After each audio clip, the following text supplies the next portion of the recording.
È finita come si poteva immaginare, non da ieri, ma da almeno un anno, quando l'aumento del costo delle materie prime e le tempistiche facevano tremare le vene e i polsi. Cortina non sarà la sede delle Olimpiadi invernali per le gare di bob, slittino e skeleton. L'annuncio che da giorni si attendeva è arrivato stamattina dall'altra parte del mondo. Dall'India il presidente del CONI Giovanni Malagò a Mumbai per la sessione del CIO ha riferito di aver avuto la comunicazione ufficiale dal governo. Meloni e C non intendono proseguire con il progetto per la costruzione dello sliding center a Cortina. Le motivazioni ufficiali della sentenza ferale per Cortina, il Veneto e il sistema paese, come nella migliore tradizione giuridica, non sono ancora state rese note. Quel che si sa è che la decisione è stata condivisa dal CIO, che per bocca dello stesso suo numero uno, Thomas Bach, non ha mai fatto mistero sui dubbi relativi alla sostenibilità dell'opera. Ed era da tempo chiaro a tutti che lanciarsi nella costruzione della nuova Eugenio Monti sarebbe stata una missione impossibile. Tra ritardi e costi clamorosi naufraga nel peggiore dei modi il sogno del bob olimpico,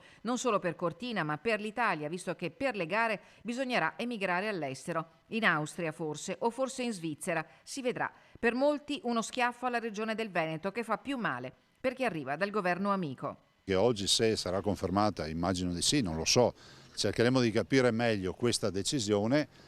Noi porremo una questione che è una questione non irrilevante, che chiediamo la redistribuzione delle venie olimpiche. Significa che le discipline olimpiche, che oggi sono diciamo in maniera molto schematica e solida distribuite tra l'area dolomitica e la Lombardia, deve essere assolutamente ridisegnata. Non è un tabù, visto considerato che accade un po' in tutte le Olimpiadi, che fino all'ultimo istante la certezza di dove si svolgeranno le gare non c'è, e quindi noi chiediamo, qualora il bob non ci fosse più, di ridisegnare la distribuzione delle gare. Così il presidente Zaia: non possiamo pensare che le Olimpiadi a Cortina saranno le Olimpiadi meno il bob. E a questo punto, se non ci sarà il bob, dovremmo ragionare su quante discipline delle Olimpiadi invernali si faranno a Cortina. Semplice, molto semplice.